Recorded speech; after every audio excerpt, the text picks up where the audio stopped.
Hi friends, welcome back to my channel. నేను మీ గాయత్రినండి. ఈరోజు చేయబోతున్నాను పల్లీ చట్నీ అండి.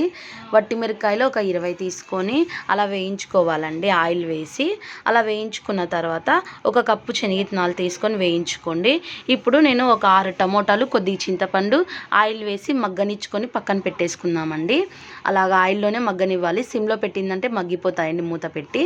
ఇప్పుడు మగ్గిన తర్వాత మనము మిక్సీ జార్లోకి శనగిత్తనాలు, వట్టి మిరపకాయలు, సరిపడా సాల్ట్, ఒక స్పూన్ చక్కెర వేసి అలాగని నేను చూపిస్తూ ఉన్న విధంగా బరకగా గ్రైండ్ పట్టుకోవాలి. అలా పట్టుకున్న తర్వాత మనము ఆల్రెడీ మగ్గ పెట్టుకున్నాం కదా టమోటాలు, చింతపండు, అది వేసుకొని అలాగా రుబ్బుకోవాలండి. నేను చూపిస్తున్న విధంగా రుబ్బుకొని కొన్ని వాటర్ వేసుకొని రుబ్బుకోవాలండి. ఎక్కువ నీళ్ళగా ఉండకూడదు. ఇప్పుడు తిరువాత వేసేసుకుందాము. ఇప్పుడు మరొక రెసిపీ చేద్దామండి. మజ్జిగ చారు చేయబోతున్నాను.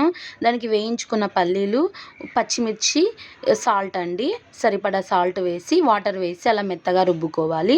నేను 1/2 లీటర్ పెరుగు తీసుకుంటున్నానండి.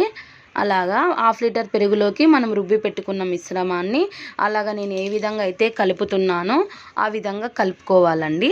అలాగా నేను చూపిస్తున్న విధంగా గట్టిగానే ఉంటే బాగుంటుందండి. రైస్లోకి చాలా బాగుంటుంది. ఒకసారి ట్రై చేయండి ఫ్రెండ్స్ నా పద్ధతిలో. అలాగా కలుపుకుంటున్నాం కదా. ఇప్పుడు కొన్ని వాటర్ వేద్దామండి, ఎక్కువ వద్దు. నీళ్ళగా ఉంటే బాగుండదు, అందుక గట్టిగానే ఉండాలి ఇది. అలాగ కలుపుకున్న తర్వాత ఇప్పుడు మనము ఈ కన్సిస్టెన్సీ సరిపోతుందండి మజ్జిగ చారు. అలాగే ఇప్పుడు తిరువాత వేసుకుందామండి. తిరువాత పోపు దినుసులు, అలాగే కరివేపాకు. ఆల్రెడీ నేను కొన్ని ఆనియన్ అండి, ఒక 1/2 ఆనియన్ చిన్నగా కట్ చేసుకొని వేసుకోవాలి. తిరువాత వేసేటప్పుడు కొద్దిగా పసుపు వేసుకోండి. అంతేనండి, చాలా టేస్టీగా ఉంటుంది రైస్లోకి. నా పద్ధతిలో ఒకసారి ట్రై చేసేయండి ఫ్రెండ్స్.